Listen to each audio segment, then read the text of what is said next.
안녕하세요. 맥킨의 지혜투자클럽입니다. 셀트리온, 진펜트라의 성장에 합병 효과까지 북미 실적 고성장이 기대가 되고 있습니다. 3개월 만에 주가도 장중 17만원 터치하면서 거래량이 동반된 양봉이 만들어졌습니다. 내용 한번 살펴보도록 하겠습니다. 자, 7월달 되면 이제 2분기 실적 발표 이제 어닝 시즌에 이제 들어가게 되는데요. 셀트리온은 1분기에 진펜트라 관련되는 부분들이 생각보다 좀 부진하면서 주가가 52주 신저가까지 내려갔다가 2분기에는 컨센서스가 일단 전년 동기 대비 아니면 분기 대비에서도 좋은 기대감을 좀 기대하고 있는 상황이죠. 그래서 가장 이제 중요한 부분이 진펜트라의 처방 관련되는 부분이 어떻게 되느냐가 좀 중요한데, 일단 이제 전 세계적으로 이제 유럽에서는 이제 램시마 SC를 보시면 될 것 같고, 미국 쪽에서 진펜트라의 어떤 처방 관련되는 이제 양적인 부분들은 계속 일단 확대가 되고 있는 상황입니다. 그리고 이제 셀트리온은 2023년부터 미국에서 직판으로 지금 진행을 해 오고 있기 때문에 북미 시장의 어떤 중기 이상의 어떤 성장의 기대감도 여전한 어떤 상황입니다. 그리고 진펜트라의 어떤 처방량이 매 분기 늘어나고 있다. 요걸 이제 우리 정건사 이제 리포터를 좀 참조해서 보면, 요건 이제 유안타 정권에서 최근에 나왔던 부분들인데요. 램시마에서 유럽에서 어떤 처방 관련되는 부분들은 점유율이 25% 정도 될 때까지 지금 유럽의 이제 5개국 처방약이 이제 밑쪽이고, 그 다음에 5개국 외에 처방 증가 관련되는 부분들이 작년도 이제 2021년도부터 보면 꾸준히 일단은 증가를 하고 있는 상황이고요. 자, 미국 관련되는 부분들도 작년에 이제 3월 달에 이제 출시를 시작을 했고, 7월 달부터는 이제 급여 관련되는 부분에서 환급을 시작을 했다. 이제 환급 관련되는 부분은 보험에서 이제 환급이 되어야, 이 고비용의 이제 바이오 약품 같은 경우는 환급이 되지 않으면 환자라든지 처방의가 하기가 상당히 좀 어려운 부분이 있죠. 그래서 환급이 시작이 되어야 의사들이 처방을 하게 되고, 의사들이 처방에 이제 환자가 구매하겠죠. 그러면 이제 구매처에 이제 발주가 가게 되고, 도서망에서 유통 관련되는 부분이 증가하는 어떤 구조인데요. 그래서 이제 작년 초기에는 이제 이런 부분들이 이제 3분기에 환급이 시작했기 때문에 요 시차가 조금 있다. 그래서 이제 뭐 4분기, 그 다음 올해 1분기, 그래서 꾸준히 일단 정가세는 보여주고 있는 상황이다. 이렇게 좀 보시면 되겠죠. 이제 그런 상황에서 그 환급이 이제 작년 7월 달부터 시작되었습니다만, 이제 가면 갈수록 좀 본격화되기 때문에 처방량도 계속 이제 증가될 것이다. 그래서 북미 쪽에 이제 매출액 추이 같은 경우에도 1분기가 조금 이제 작았습니다. 근데 이제 2분기, 3분기에는 증가세 폭을 좀 키울 것이다. 이렇게 좀 예상이 되고 있죠. 그리고 2023년도 말에 이제 헬스케어 합병으로 재고 관련되는 부분을 처리하면서, 합병 당시 이제 원가율이 높았던 부분들이 재고의 어떤 영향인데, 재고가 이제 빠져나가면서 올해 말 정도 되면 원가율 자체가 30% 초반까지 이제 떨어지게 되면, 매출액에서 매출 원가를 뺀 게 이제 매출 총이익이잖아요. 여기서 판관비를 뺀 게 이제 영업이익이기 때문에 수익성 관련되는 부분들은 계속 이제 좋아지는 어떤 구조라고 봐야 됩니다. 그리고 미국에서 이제 바이오시밀러 관련되는 부분들도 약가 인하 관련되는 정책상으로 승인 절차 어떤 간소화 관련되는 규제 완화도 정책적인 수혜가 되는 것이고요.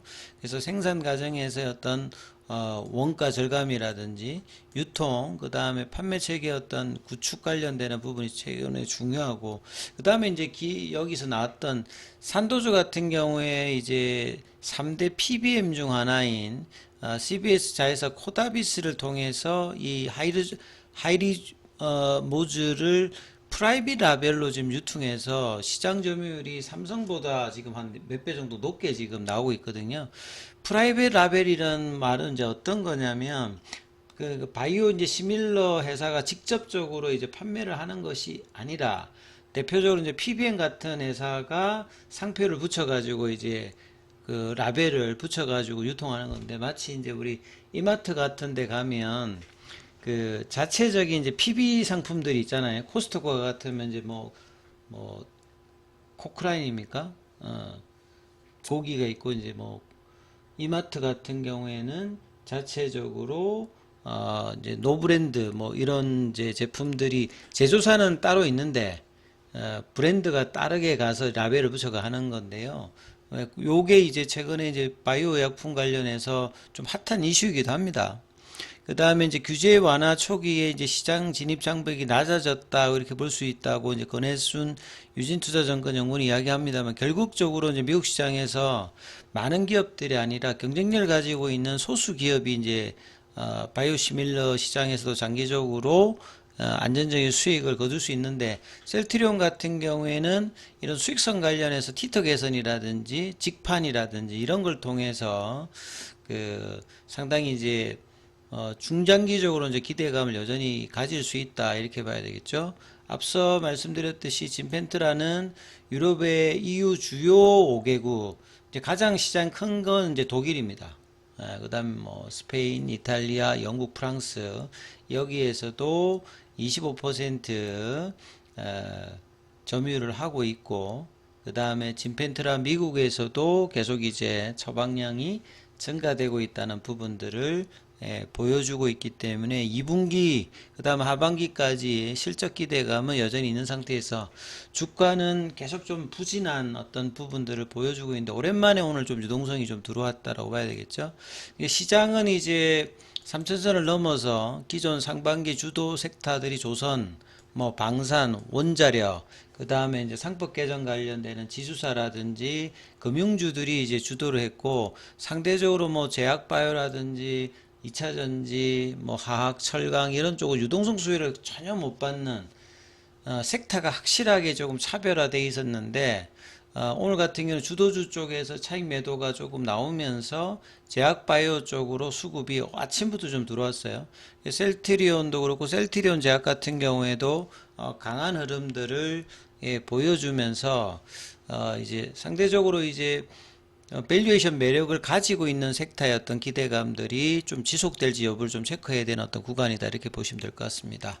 자, 오늘 공매도 쪽에는 39,897주 정도 거래되었고요. 공매도 순보유 잔고는 이번 주 월요일 기준으로 391만 주대, 오늘 대차거래 관련되는 부분은 상한보다 체결이 5만 주 넘게 좀 많은 모습을 좀 보였고요.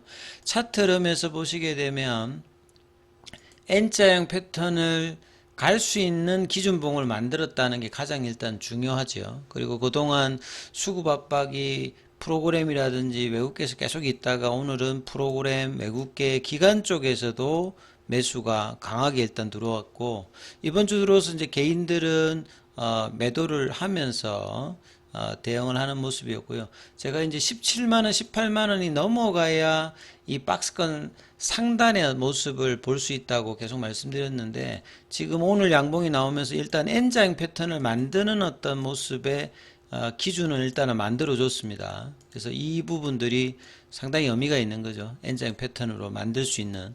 그리고 이제 주봉상에서 보시게 되면 이제 중심선 가격인 16만 2천원대를 이제 하면서 윗단으로 넘어갈 수 있으면서, 주봉상에서도 이제 전환 시그널이 오늘 양봉으로 일단 나왔다는 게 일단 중요합니다. 그러면 이제 이 부분들이 월봉상에서 어떤 전환 가격이 되기 위해서는 중기에서 박스권 상단 가격은 지금 파라볼릭 가격으로 20만 4천원이거든요.